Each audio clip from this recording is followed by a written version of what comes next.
Our scriptures define teacher as acharya, and the quality of acharya is acharati iti acharya. The one who practices is a true preacher or a teacher. Teaching does not happen by simply saying things, but teaching happens when you do and demonstrate. Students learn by seeing, not by listening. And therefore, the most important quality, as our scriptures have already defined, is you must practice whatever you want others to practice. That defines our idea of teacher in India as acharyas. And then Narasimhamurti ji said also about gurus. Now, gurus is another level of teacher, a higher teacher who is not passing on knowledge, but he is the source of knowledge. And that knowledge is not material knowledge, the spiritual knowledge. Because he has experienced the truth, so he is capable of teaching the truth to the learners, the seekers. That is Guru. All gurus are acharyas, but all acharyas need not be gurus. You know about those universal sets and subsets. So Guru is a universal set. Acharyas are also inside him, instructors are also there, all kinds of preachers, all kinds of teachers are inside that universal set. But not every teacher is a guru. And what he said it very clearly, very, very succinctly, that in our institution, which is different from all other institutions because we have a purpose, a mission, all teachers have to be gurus. They cannot just satisfy themselves and be contented that they know the subject and that they are able to teach it very well to the students. They would be doing half the job only. The other side of our teachers' aspect is to develop that spiritual understanding and experience with which they can also inspire the students to walk on this great spiritual path. Bhagavan used to say, తరచు చదివి చదివి చావంగనేటికి చావులేని చదువు చదవవలయు. What is the point in reading all the things that ultimately leads you to death? Even an animal who is uneducated dies, a man educated also dies. If all your education is ending up in death, and that is the end of your education, what is the point of learning such a thing? We must learn that education which takes us beyond this cycle of birth and death. Chavuleni chadu, that which does not bind us to only death, it takes us to immortality. That kind of education one should learn. That is the idea of two kinds of educations, para and apara vidya, in our system too, where you learn about the material subject knowledge, but more importantly, you also learn about the spiritual truths. And just as no subject knowledge becomes yours, it remains a borrowed knowledge from the books till you yourself have experienced it. So also no spiritual knowledge becomes yours. It remains a borrowed knowledge till you have yourself experienced that knowledge. That's why in practicals we have in our subject knowledge. You have theory classes and then you have practicals to go and test it out and learn for yourself by doing, by experimenting, by doing practicals. Then you assimilate and understand that knowledge. This knowledge now has become permanently yours.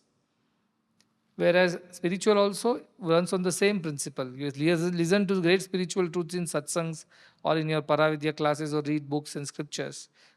But at the end, unless you put it into practice and experience it, knowledge is never yours. It's only a borrowed knowledge, and borrowed knowledge has to be paid back. Anything that is borrowed has to be returned, so that knowledge disappears after some time because it never became yours. So, to make the student experience the knowledge, the teacher must have experienced the knowledge. And how teacher must have experienced the knowledge? By being a guru. So, a teacher can instruct from a book, it can instruct and tell about whatever is going on. And students can probably borrow that or learn that day. But a guru who has experienced that knowledge springs from within. There was a time when there was no textbook at all. Nobody knew what science is, nobody knew what social science is, nobody knew any other thing. Even those days, knowledge existed, isn't it? Though it was not written in books, it was always there. And there were people who were aware of that knowledge also, just that they did not write it in textbooks. Knowledge was always there. But those who worked towards gaining that knowledge and experienced it, they became the teachers of the day. Those who never experienced it, never worked towards it, never gained that knowledge, even though the knowledge existed. for everyone equally. So also for students, the knowledge exists, but you cannot make it yours unless and until you experience it. But to experience that knowledge, you need an experienced teacher. You want to learn how to swim. You need to learn from somebody who knows how to swim. Somebody only shows you pictures. This is a swimming pool. This is called water. And this is the depth of the pool. If you go inside, you have to throw your hands and legs like this. Do you think you can learn? The teacher has to get into the pool with you, the instructor, and show you how it is done. And when you make a mistake and you're not doing it right, must correct you.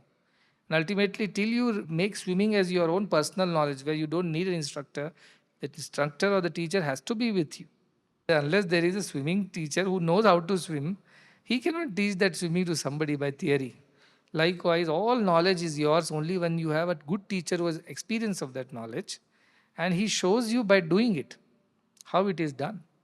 Same thing applies to spiritual knowledge. Knowledge is one and the same, whether it is material or spiritual. The process of passing on this knowledge is through experience. Swanubhava, it is called in our scriptures. By your personal experience, you should have experience, only then you can teach it to others.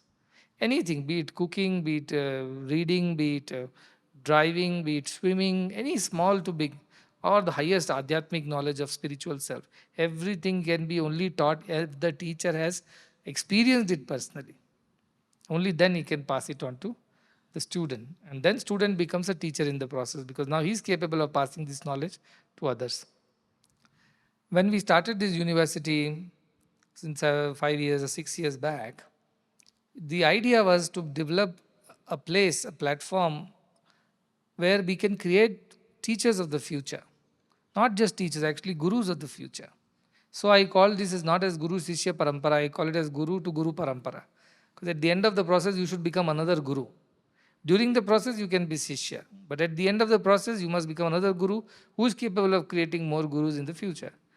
And so our students have a greater responsibility than just becoming academicians or educationists. When we started the university, I was told that in India, in our schools, close to around 1.5 million schools are there, private and public together. Largely in public schools, teachers are missing. Close to 1 million teachers are needed in our schooling system alone. And more than 300,000 teachers are needed in our university system, it seems. These were numbers then, and recently when I checked, they are more or less the same. Number of students have grown, but teachers have reduced in our country. And there are many government schools where there is no teacher, or even just one teacher who manages everything, including election duties and census duty, and also serving midday meals, and also taking 5 subjects for the students. Imagine that is the plight of a country which was the education hub of the world. Nalanda, Takshashila, Vikramashila, these were the universities in those days. I'm talking about 4th, 5th century BC, not even AD. That is the time when these universities were established in India, when the world did not even know how to read a textbook. They were still fighting with each other for lands and wealth. When whole of the West was doing that, in East, this is what was going on. We had built universities and we were teaching all kinds of subjects. From the ordinary material knowledge, science knowledge, to the highest spiritual knowledge were being taught. And all these universities were not charged. They were free in those days. I have read about Nalanda, and Nalanda itself had probably 10,000 students at any point in time. And they came from as far as Far East, Japan, and far west till Greece. Students would come from everywhere and they would learn all kinds of subjects. And the teachers were mostly monks. They were Buddhist monks who were teaching. And the whole university was patronized by the king of those times, who provided the resources that were needed to run the university. With this kind of education system which existed 2,500 years ago in India, and whatever we know about English and English grammar and modern science, they're all 13th century, 14th century things. We had architecture, you have such beautiful temples built 1,500 years ago with such perfection, impeccable constructions. Till now they stand without cement and without steel, just brick and stone. And they stand till today without having fallen. Those kind of marvelous things India could do because knowledge was respected, knowledge was worshipped, and teachers were worshipped in this country. Teachers were given the highest respect in the society. Even a king would bend in front of a teacher. wealthy people will bow down to teachers. Teachers were not wealthy, but knowledge was their wealth, and the whole society respected them. What has happened in the modern times is that the moment teaching or education was commoditized, teachers lost all their respect and value. They became servants or service providers or vendors. The moment that happened, teachers lost their respect.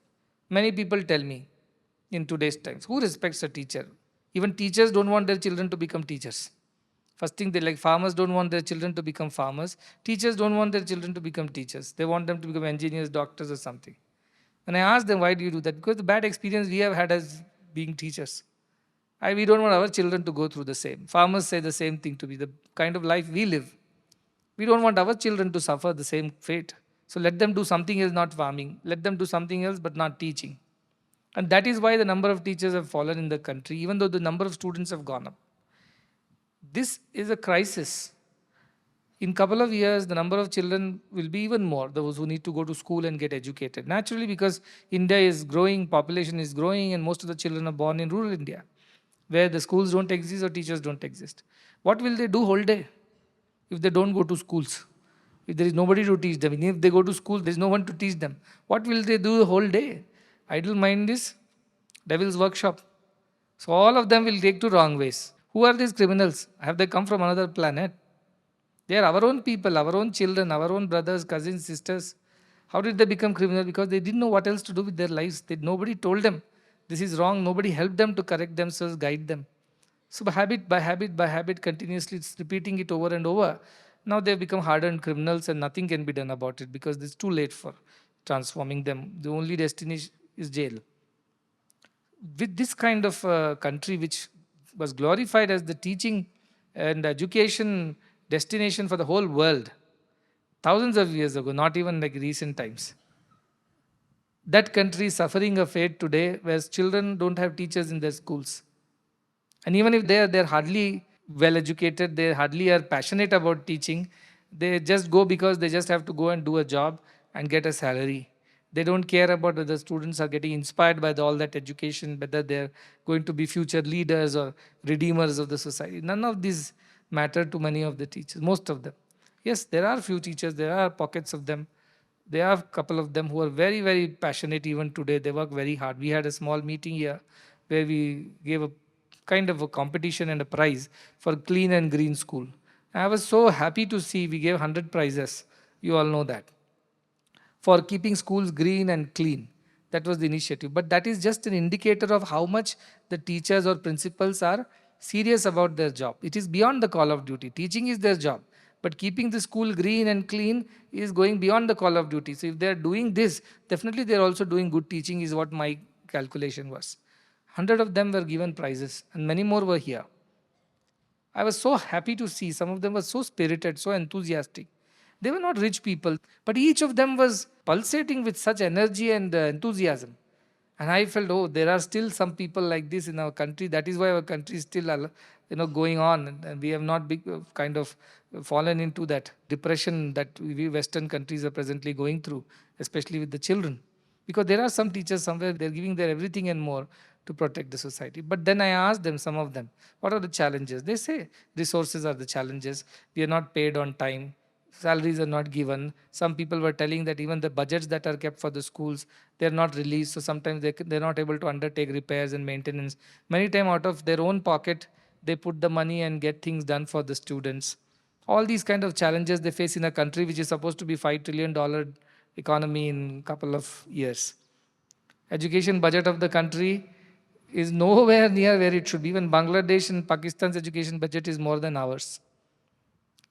Why? Because we say we don't have money for education. We have money for all kinds of things, but not for education. This is the kind of fate that our country is suffering. 2%, 3% budgets for running a country which has a maximum number of young population which needs to be educated, skilled and trained. That country is not having budget for their children's future. What kind of country are we running? And as I said, teachers are not respected. The profession is not respected anymore. Because, the fellow who has studied till 12th under you, tomorrow goes and joins one BPO or one mall and becomes a cash register operator, and he earns more than you very next day. So where is the respect for that teacher? I'm not saying money is the reason why you should respect people, but very fact that the teacher is molding the best of the minds of the country, that teacher needs to be respected and given whatever the due is.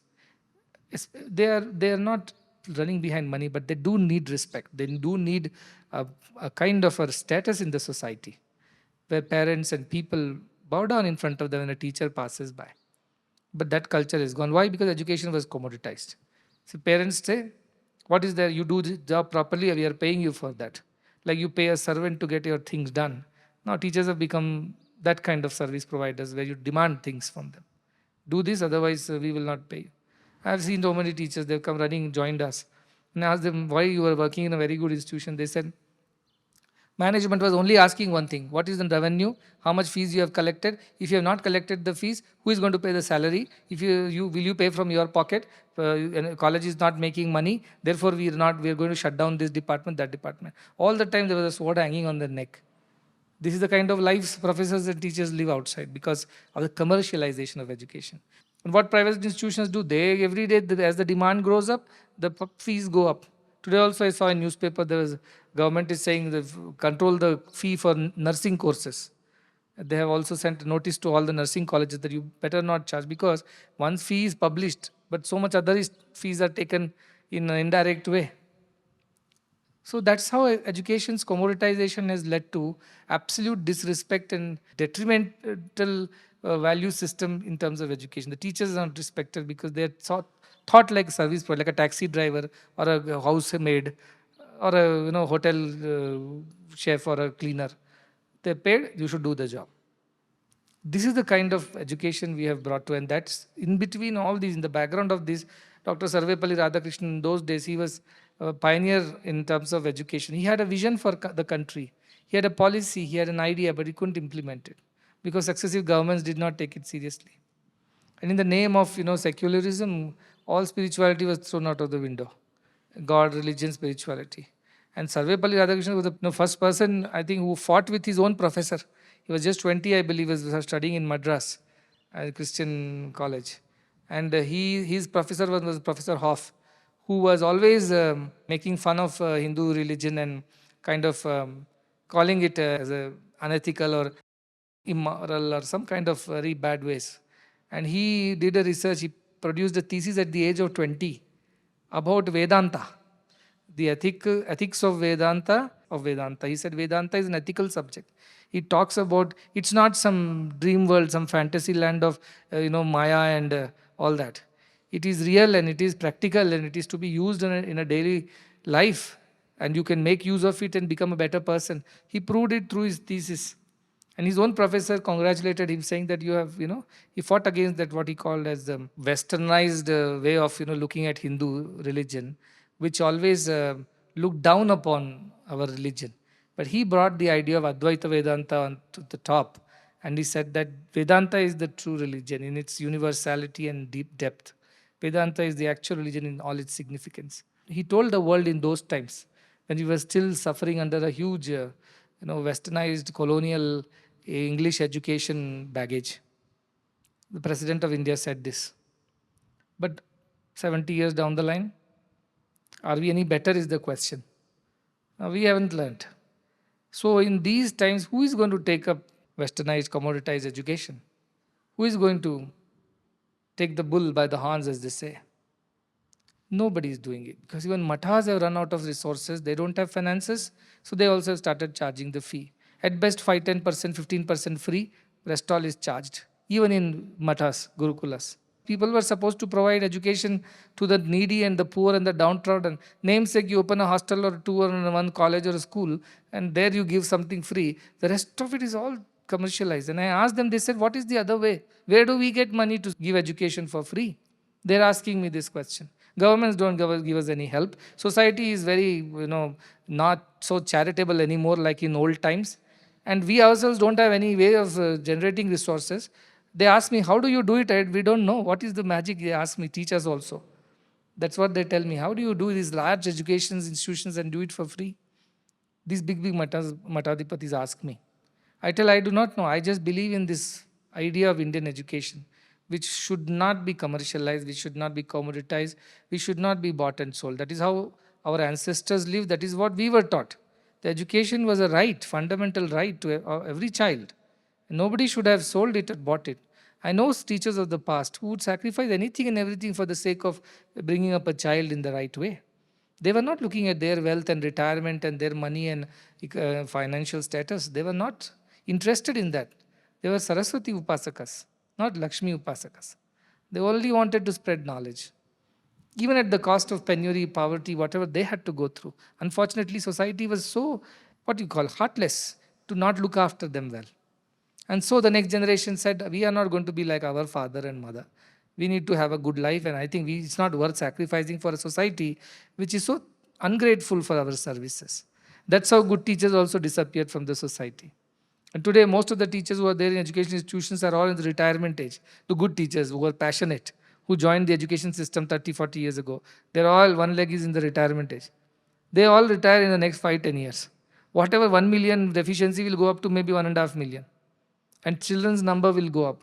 Today 8 crore children are in schools, tomorrow they'll become 15 crore because of the population growth. What will we teach them? What will we make out of these people? Will they be any better than animals if we don't give them education? Vidya vihinam pashubhis samana. They'll only live by instincts of animals. Then social crimes and all these things are to be expected. What else we can expect? So with this situation going around, Narayan Bhatt in 70s thought about starting education institution. His only idea was to create teachers for the future. And he would call them Tyagajivis because it was not just teaching, it was a complete package. You were also a subject teacher, you were also a social worker, you were also a healthcare provider, you were also a spiritual guide and mentor. So he had multiple roles to play as a Tyagajivi. And in those days, in 70s, look at his forethought. He thought there should be at least 1 million youngsters who should dedicate themselves to the development of the nation. 70s, population was half of what it is today. And he then thought 1 million people are needed for the country. And today we hear about 1 million deficit in our faculties across the schools. So he had that vision, but he could not achieve it. He tried, same resource crunch, no support from the society, no support from governments. All these issues made him whatever do or stop wherever he could. But we have taken up this mantle again. We are back in the saddle, as they say, to continue this journey and do it with greater vigor and intensity. And when this university was formed, the only vision was that every student of this university should become a teacher and teach the next generation the right kind of education, right value system. That's when we will be able to uplift this country, make a better society, and become the Vishwaguru that we always are talking about. There's no other way. And today, when I was sitting with the Pradhana Palakas, which was done last year, we transitioned by transferring the responsibility from the older generation to the younger ones. They're taking responsibility, they're taking charge, they're dealing with the challenges situation. They're only 24, 25 years old. But they have taken it upon themselves to take this forward. And when I was talking to them, I felt so reassured.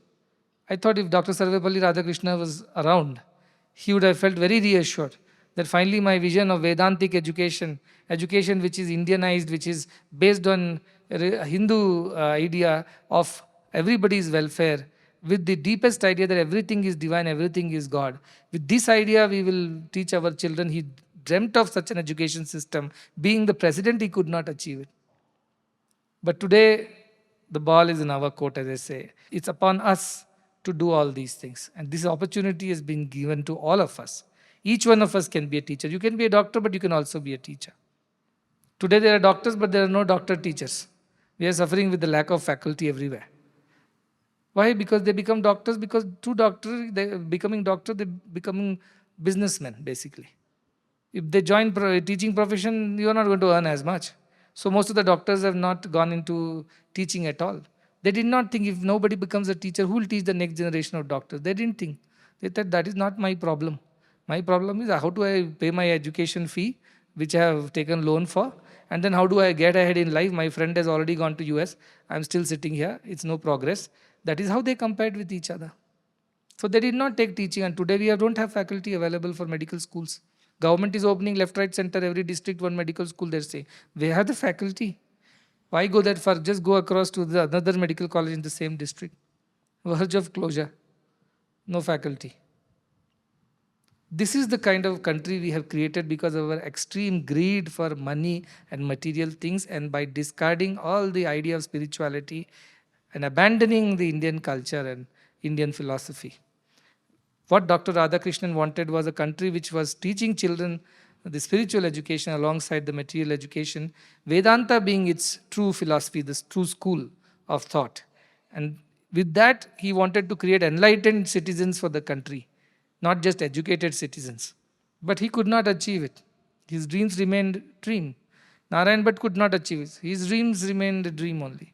But should this remain a dream in our lifetime also? Should we also die contented that at least we dared to dream? We did not achieve anything. No, we cannot. If we don't do it, nobody will do it. I have studied all kinds of education institutions in India and abroad. Even if somebody is doing very sincerely like us, they are doing very little. And that's not going to tilt the balance. Somebody has to do it at scale, sustainably, for a long period of time, continuously, consistently, persistently. Then only the balance will shift. Then things will change. Nobody is doing that. Only us in the whole of the country, in fact, whole of the world, I must say. We have challenges, don't we? Whatever challenges the matas are telling me or other institutions are telling me, we have big, greater challenges because we also run hospitals, not just schools. So we have challenges. Every day we work hard to make sure that we have something for the next day. I call myself as God's laborer. Every morning you wake up, start working to survive this day. Hear from our children, right? They tell our parents have to go to work early in the morning at 6 o'clock, stand in the market square, from where some contractor or middleman will come. He will say, I want 40 laborers for today at one particular site. They all will be put inside a tempo and they'll be driven to that site. Nobody knows who is the manager, who is the owner. They'll simply work blindly whole day. At the end of the day, they'll be given this much money. And with that, they'll come. On the way, they'll buy some food from the ration shop, some rice or some dal. That is what they'll cook for the night and feed their children. This is the life of most of the students' parents. Many, many of them I know. I say my life is no different. I also wake up every day and worry, how do I survive this day? And if we survive today, we will survive tomorrow. That is how we work. Whole day we work. At the end of the day, something happens. We are able to feed, clothe, educate you for the next day. And next day again, we begin the process. Hundreds of us work around the world to provide you what you need for next day and the next day and the next day. So that food bills are paid, electricity bills are paid, mess bills are paid, education bills are paid, healthcare bills are paid. Every day we work like, I call us God's laborers. I told Narsimurti also, you also better think of yourself like this only. Don't think you can do anything bigger and better. Wake up every day, work like a laborer, stand at the market square, ask God, what do you want me to do today?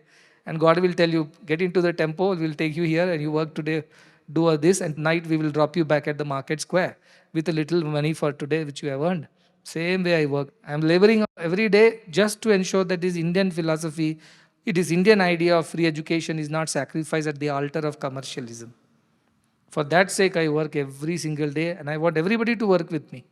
Today you do not work. Today you study. I'm not going to demand anything from you. Study well, get educated, get both material and spiritual education. One day you join me on my side, like these Pradhan Palakas have joined me. One day you become my colleagues, not just students, and work with me for the betterment of next generation. And so many more who are waiting. That is the only way. Sarvepalli Radhakrishnan could not start an organization, though he had great ideas in mind, but could not. Narayan, but at least attempted starting an organization, it only went so far. So many others also, visionaries, Rabindranath Tagore, Mahatma Gandhi, Vivekananda, name it. They all tried in their own way, which are also running, but not really the way they should be. And then here we are, as I said, swimming against the tide, as the MLA told me. But we will continue to swim because we have to reach. If we don't row the boat, then so many will be left behind. But today, it's been given to some elders, some teachers who are doing this for you. But never forget this debt of gratitude that you carry on your shoulders. You must repay this. How? By you becoming teachers and training the next generation. And doing whatever it takes in your might. Whatever it takes. Sacrifice whatever it needs to be. For the sake of bringing up the next generation better. And if we have done this way, you should do it better than us. That's how you pay the debt of gratitude. When you pay debt, how do you pay? You pay the same amount or you pay a little more? You pay a little more, you have to add interest also to that, isn't it?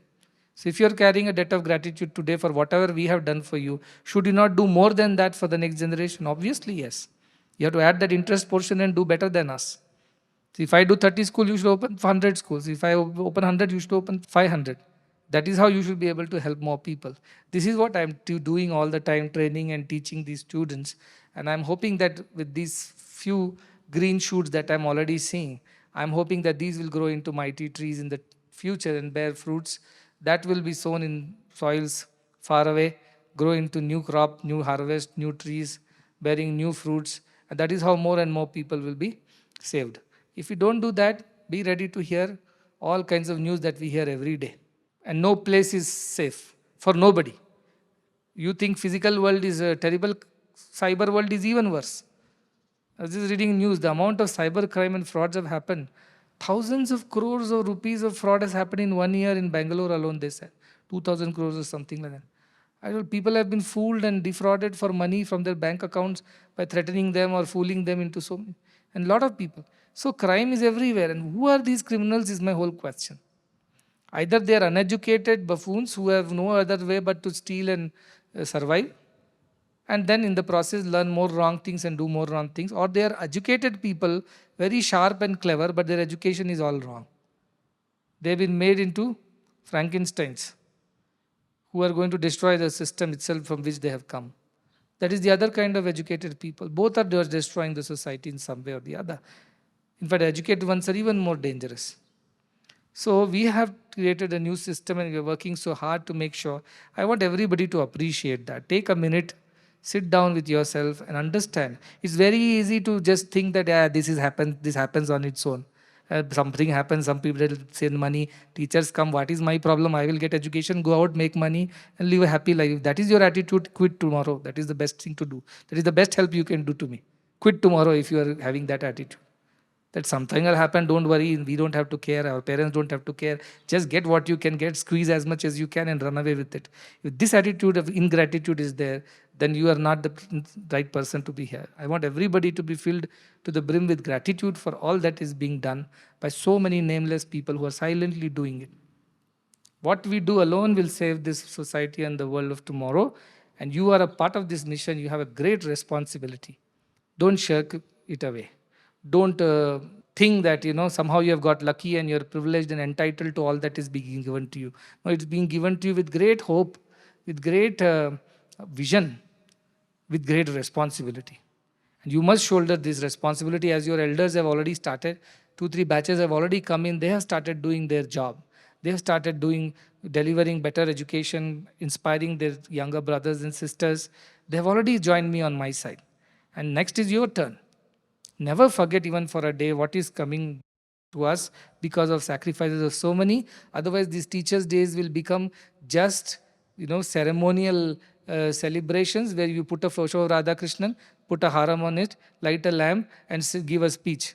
That too a fabricated, prepared speech about how great he was, how great his vision was, how he wanted the country to get transformed, the education system to get transformed. At the end of it, what happens? Nothing. Such celebrations are absolutely baseless and hollow. We are not here for that. But I have great respect for these people who at least had thought. They could not execute, unfortunately. They didn't have the wherewithal to do it. But we are able to do it. We have come this far. I'm sure we will go further as well. But provided each one of you takes it upon yourself to be an educator, to be a teacher, to be a guru. Whether you are from engineering or accountancy or finance or hospitals or schools, doesn't matter. Everybody can be a teacher and train 10 more, 20 more people in your own way. And when you do that, please don't ask them for money or personal benefits. Do it selflessly, unconditionally. Then things will change in this society because gratitude will rule the society then. Not commerce, not money. Everybody will be filled with gratitude and they'll feel, I have been given so much. I must pay this debt of gratitude. I must pay it more. I must pay it better. And every one of you will start working harder than what we do. And that's how so many of them will be saved. So never forget that the greatest tribute give to your teacher is to become a teacher so that you can continue the legacy of sharing this knowledge and improving the society. And that is the best gift that you can give to teachers on a Teachers' Day. I have been given a lot of letters, happy Teachers' Day, thank you for being a good teacher and this and that. But my ask is, you also become a teacher in your own way. Whatever you know, share it with others. And don't charge them for that sharing. Don't make money on your knowledge. Try to do it for those especially who just cannot afford. Give it to them as a gift. That is the best seva you can do. That is the best gratitude you can show to your teachers. With these words, I'll conclude.